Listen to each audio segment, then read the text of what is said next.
Questão 119 do Enem 2021, segunda aplicação. As radiações ionizantes são caracterizadas por terem energia suficiente para arrancar elétrons de um átomo. Esse termo ionizante ou ionizar é o processo conhecido justamente por retirada de elétrons de uma determinada espécie, conhecido como processo de ionização. Então imagine que nós temos uma espécie aqui, que ela é neutra, ela vai receber uma certa quantidade de energia, que é chamada de energia de ionização, e essa energia então é capaz de retirar um elétron, né? Então está aqui, elétron vai sair.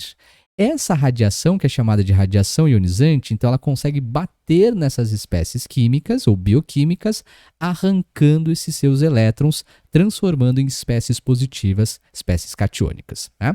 Ele diz então que essas radiações ionizantes, ao interagirem com os tecidos do corpo humano, dão origem a diversos efeitos, que podem levar até mesmo à morte de células.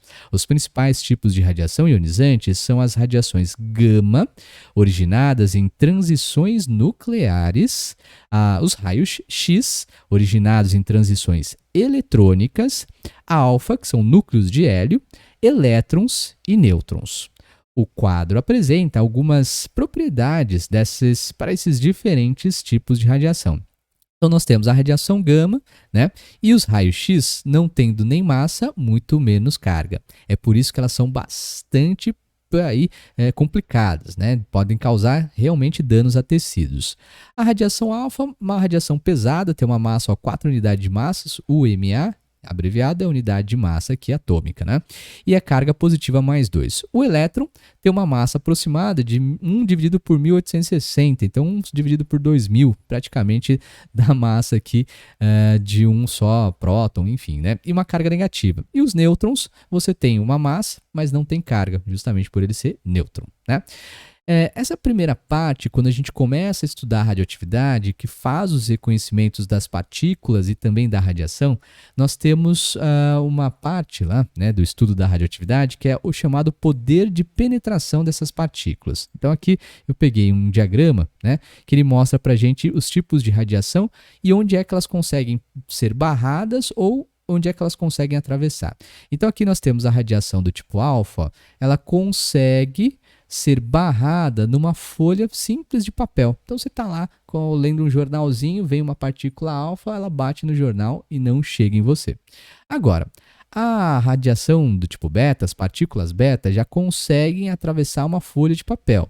E perceba que ela consegue também aí atravessar os nossos, né, a nossa pele, consegue chegar até os músculos. Não é tanto assim como ele está mostrando no diagrama, mas a radiação beta já consegue ali mais ou menos chegar até os músculos, né?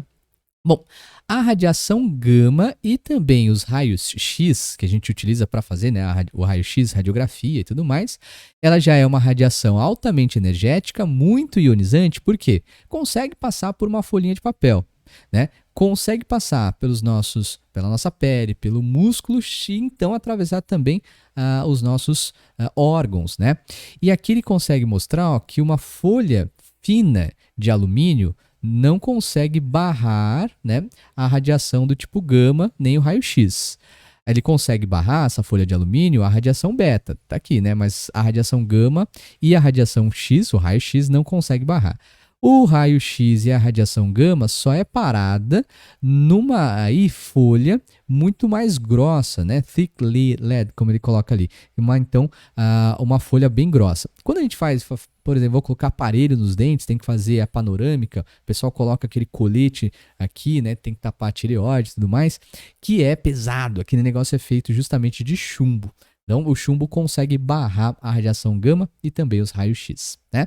Agora, os nêutrons, esse daí, passa direto, ó, passa pela folha de papel, passa pele, músculo, tecidos, órgãos, passa tudo, passa pela folha de alumínio fina, passa por um bloco de chumbo e vai, então, ou só separada num bloco de concreto bastante grande ou, então, numa coluna d'água, beleza? Esses são, então, os poderes de penetração das partículas e radiação que a gente tem. Ele pergunta nessa questão do Enem, então, deixa eu dar uma diminuída aqui, para uma mesma intensidade de radiação, a que tem menor poder de penetração em tecidos é a radiação. Como a gente viu lá, a que menos consegue passar é a radiação do tipo alfa, porque ela é pesadona, né? Tem 4 unidades aqui de massa, conseguindo ser barrada numa folha de papel. Então, chegamos na alternativa letra A para essa questão 119 do Enem 2021, segunda aplicação. Comenta aí se você acha essa questão fácil, média ou difícil. Então, deixa o like para ela. Até mais.